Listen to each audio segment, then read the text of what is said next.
Assalamualaikum. Selamat bertemu kembali. Hari ini kita akan teruskan program kita dalam program pemerkasaan kualiti guru STEM melalui penggunaan teknologi interaktif virtual reality dalam pengajaran. Anda bertuah, pada hari ini kita akan belajar sama-sama meneroka tajuk organ dalam tumbuhan.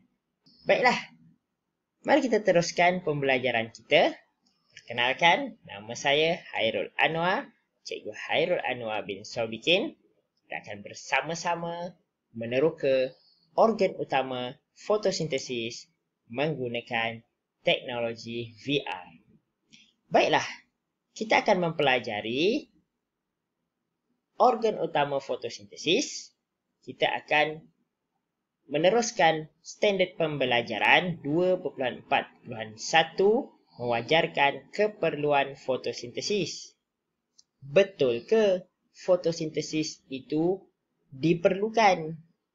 Apa bahan yang diperlukan oleh pokok untuk buat fotosintesis? Kita akan belajar bersama-sama.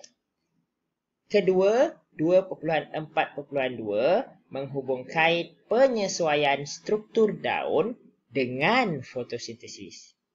Daun bentuknya disesuaikan untuk proses fotosintesis.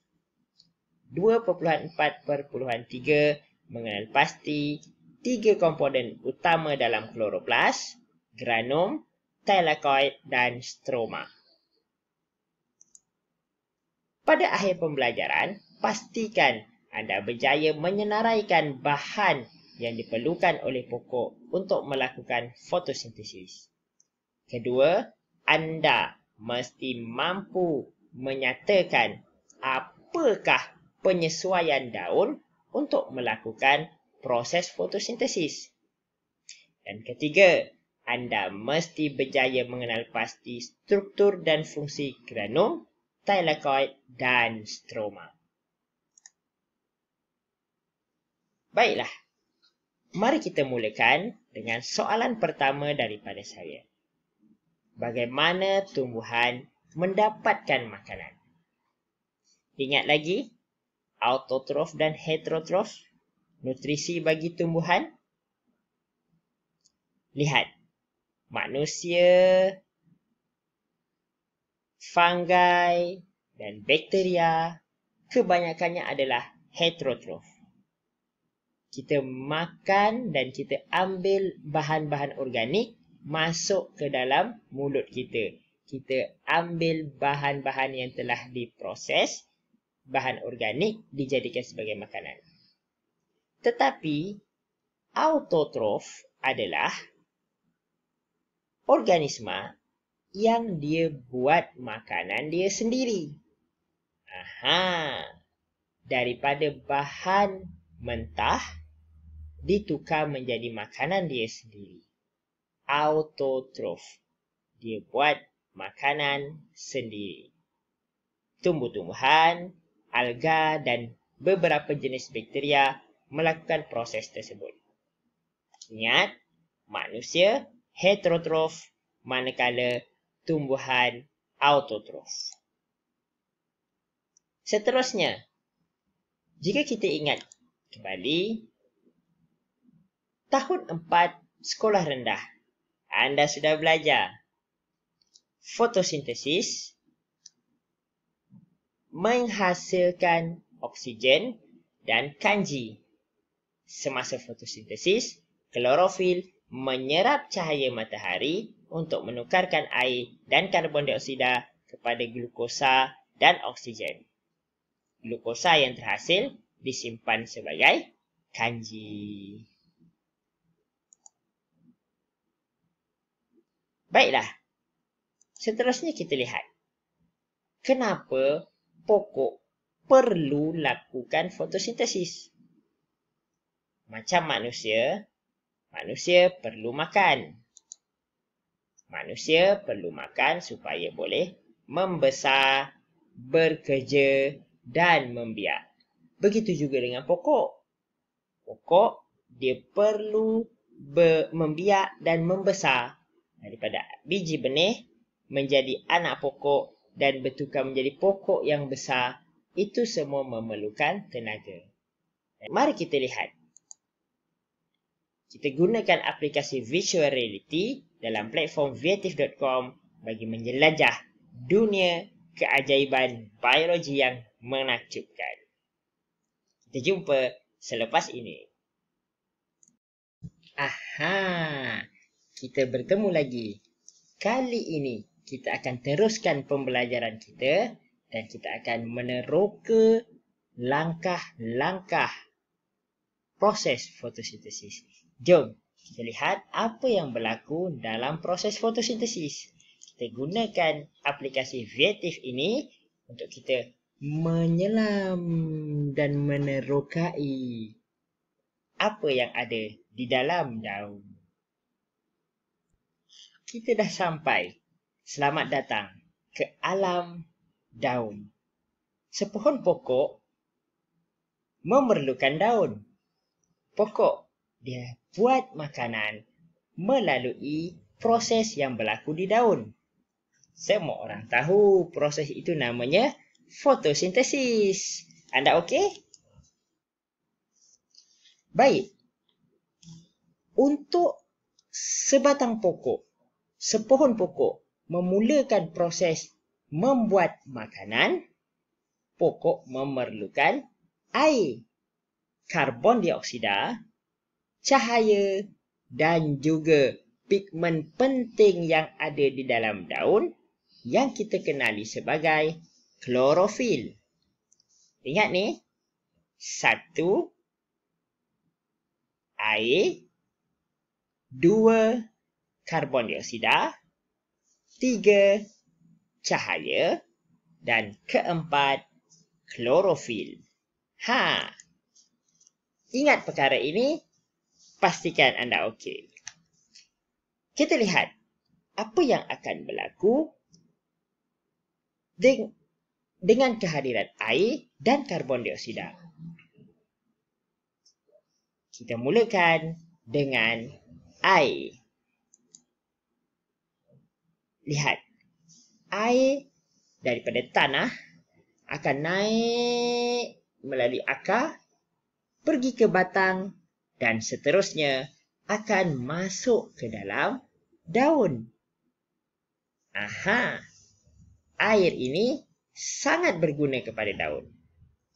Seterusnya, kita lihat yang kedua. Di udara kita ada karbon dioksida.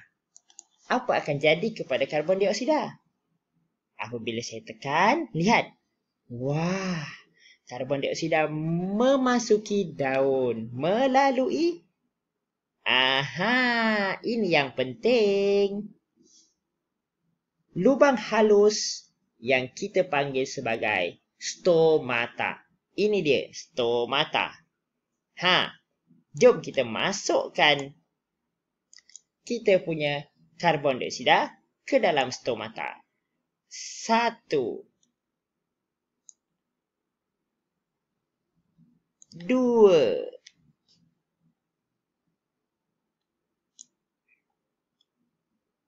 3,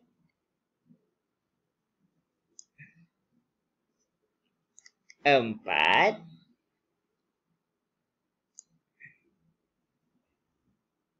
5 dan 6. Ingat, ada 6 karbon dioksida yang diperlukan dalam setiap proses ini. Sekarang karbon dioksida sudah berada di dalam daun. Dia akan berkumpul di ruang-ruang di antara sel di dalam daun. Nampak tu? Air-air yang dibawa daripada akar tadi masuk ke celah-celah daun. Celah-celah sel dalam daun. Sekarang air dan karbon dioksida sudah berada di dalam daun. Mari kita ikut ke mana air dan karbon dioksida ini nak pergi. Jom. Jalan terus jalan. Inilah barisan kita yang ikhlas berjuang. Nak pergi mana, nak pergi mana. Dah sampai. Aha, lihat. Karbon dioksida dan air masuk ke dalam dua jenis sel. Apa ni? Jom kita pergi lihat. Mesofil sel. Mesofil berspan. Dan juga palisad. Mesofil palisad. Ada dua jenis sel. Ingat, dua jenis sel yang sangat penting. Sel mesofil palisad dan juga satu lagi sel mesofil berspan. Jom kita lihat. Oh, dahsyat. Masya Allah. Jom kita teruskan pengembaraan kita masuk ke dalam daun. Jom kita pilih yang pertama. Yang atas tadi, sel mesofil palisad.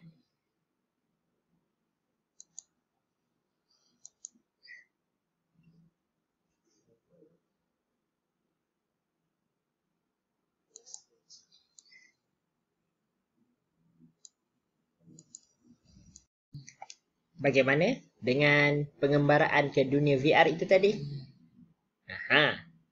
Bahagian pertama mewajarkan keperluan fotosintesis. Saya yakin anda sudah berjaya menyatakan beberapa keperluan bahan untuk proses fotosintesis.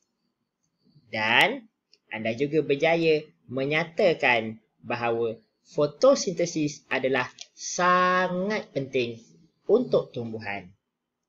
Ialah untuk pertumbuhan dan untuk melahirkan, meneruskan generasi dia.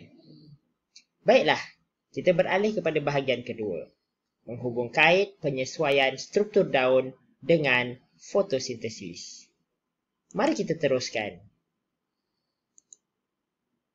Pada bahagian ini, anda mesti berjaya menyatakan struktur daun dan kaitannya dengan fotosintesis. Yang pertama, mari kita lihat. Pada struktur daun, nombor 1, lihat ni nombor 1 bahagian atas. Bahagian atas ini adalah epidermis atas. Dan bahagian nombor 3, bawah ni, ini adalah epidermis bawah. Dua-dua epidermis ini membenarkan cahaya matahari masuk kerana sifatnya adalah lut sinar. Dan dia lapisan berlilin. Pada bahagian bawah, jika anda perhatikan, bahagian bawah ada stoma.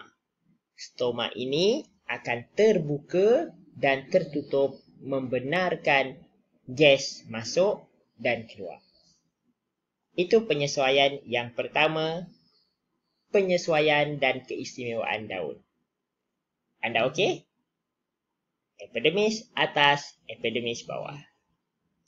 Jom kita pergi lihat yang kedua dan seterusnya. Lihat, yang kedua adalah mesofil palisad. Bahagian atas ini. Dalam video tadi pun ada juga dinyatakan mesofil palisad. Inilah bentuk mesofil palisad. Mesofil palisad ini dalam dia ada banyak kloroplas dan dalam kloroplas ada banyak klorofil yang berfungsi untuk menyerap tenaga cahaya untuk fotosintesis. Ingat, nama dia mesofil palisad. Paling aktif menyedut atau menyerap cahaya matahari. Seterusnya, mesofil berspan, bahagian bawah ini. Nampak tengah-tengah ni? Bentuknya seperti span. Dia mesofil juga, ada kloroplas juga, tetapi tak banyak berbanding mesofil palisad. Dia ada banyak ruang udara untuk membenarkan pertukaran gas berlaku dengan lebih cekap. Mesofil berspan. Dan seterusnya, yang terakhir adalah berkas vaskular, xylem dan juga phloem. dah pernah belajar dah ni. Xylem mengangkut air dan garam mineral. Phloem mengangkut bahan hasil fotosintesis dari daun turun ke seluruh tumbuhan. Mudah kan? Bahagian kedua, kita telah mempelajari 4 bahagian utama dalam daun yang sangat penting untuk fotosintesis dan menyesuaikan dirinya, bentuknya untuk berfungsi membantu proses fotosintesis. Mari kita masuk lagi ke dalam dunia virtual reality. Jom kita masuk lagi. Kita telah berjaya mengenal pasti struktur daun dan juga penyesuaian daun terhadap proses fotosintesis. Baiklah, mari kita pergi mengenal pasti kloroplas, apa yang ada di dalam kloroplas. Terutamanya granum, thylakoid dan stroma. Mari kita pergi lihat satu persatu. Selepas ini, anda mesti berjaya mengenal pasti sifat dan bentuk granum, thylakoid dan juga stroma. Yang pertama, lihatlah struktur kloroplas ini. Kita ada membran luar, membran dalam, lamela, stroma, thylakoid dan juga granum. Kloroplas mengandungi klorofil untuk menyerap cahaya matahari dan menukarkannya kepada tenaga kimia semasa fotosintesis. Kloroplas terdiri daripada thylakoid, granum, stroma dan lamela. Thylakoid bentuknya seperti cakra yang mengandungi klorofil. Terdapat pigmen fotosintesis yang memerangkap cahaya matahari. Tindak balas bersandarkan cahaya akan berlaku di dalam thylakoid. Granum adalah timbunan cakra thylakoid yang tersusun membentuk lapisan. Susunan ini meningkatkan luas permukaan untuk fotosintesis berlaku secara optimum. Ketiga, stroma. Ia merupakan bendalik yang tidak berwarna yang mengelilingi granum dalam kloroplas. Tapak tindak balas ini yang tidak bersandarkan cahaya ini menghasilkan glukosa.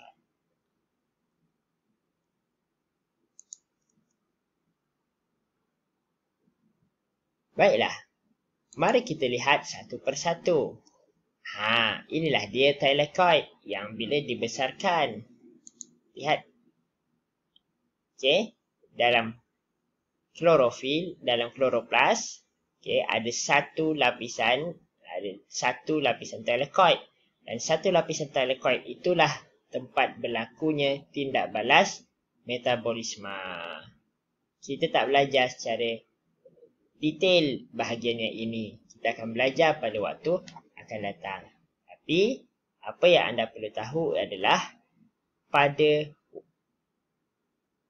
dalam thylakoid inilah berlakunya proses tindak balas cahaya. Seterusnya, selepas thylakoid, kita lihat gambar seterusnya. Ini adalah granum. Thylakoid satu disusun menjadi banyak dalam satu tingkat. Kita panggilkan dia sebagai granum. Granum ini adalah satu lapisan, satu tingkat susunan thylakoid. Dan stroma adalah bahagian berwarna biru ini. Bahagian di luar thylakoid dan juga granum. Yang ini lapisan ini dia punya lamela. Bahagian yang lain ini adalah stroma. Dan stroma ini adalah tempat berlakunya tindak balas yang tidak memerlukan cahaya. kita sudah tamat mempelajari 3 bahagian penting dalam kloroplas. Ayo, kita teruskan pengembaraan kita dalam virtual reality menggunakan platform Creative.com. Jom.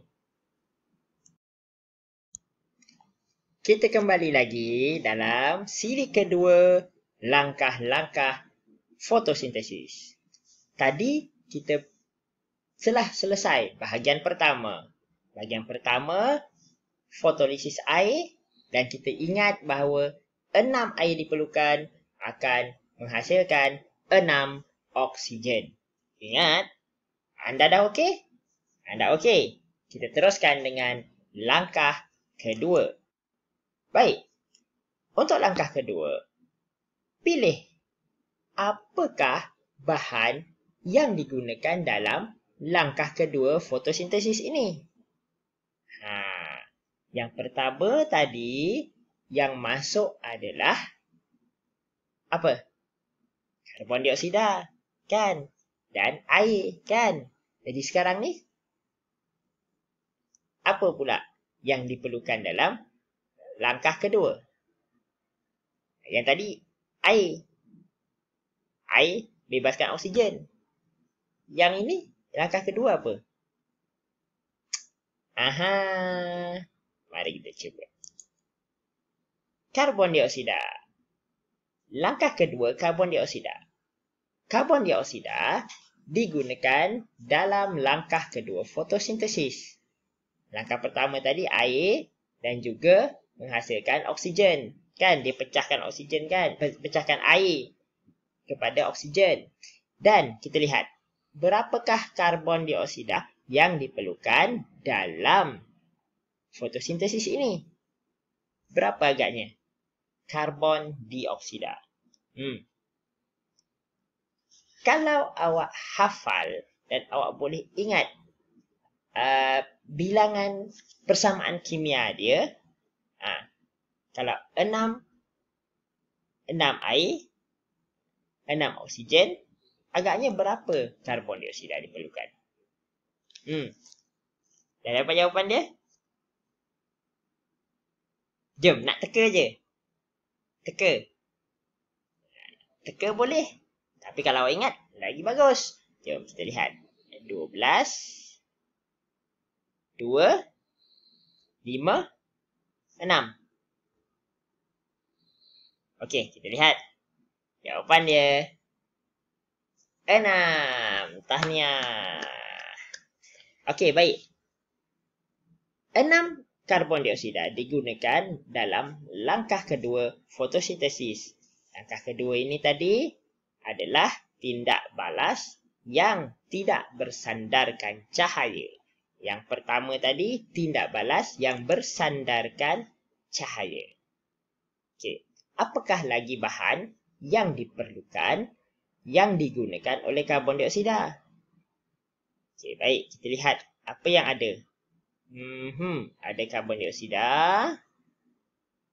Ini apa ni? Cuba masukkan ni. Boleh masuk tak? Ya.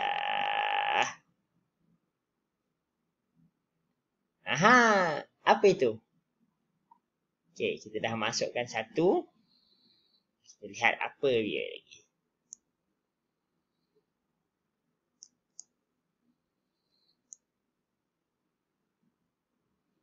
Tak boleh tarik. Ini.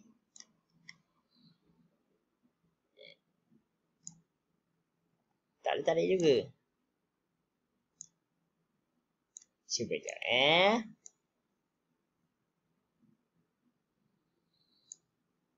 Tak boleh. Dia nak yang sama. Okey, apa dia kata? Molekul yang dihasilkan apabila klorofil menangkap cahaya digunakan dalam langkah kedua, tindak balas kedua fotosintesis. Apa molekul tadi? Itulah tadi yang warna hijau. Klorofil. Okay. Baik, kita lihat seterusnya. Apakah yang akan dihasilkan apabila karbon dioksida bertindak balas pada reaction kedua ini. Pada tindak balas kedua, dihasilkan apa agaknya? Protein, air, lipid atau glukosa? Glukosa. Tepat sekali. Okey. Yang ini kita panggil sebagai tindak balas tidak bersandarkan cahaya. Semasa proses ini, karbon dioksida menggunakan tenaga dan hidrogen yang didapati daripada tindak balas pertama fotosintesis tadi, iaitu tindak balas bersandarkan cahaya. Tindak balas ini akan menghasilkan molekul gula. Tahniah, anda telah berjaya membantu pokok ini untuk terus hidup. Terima kasih.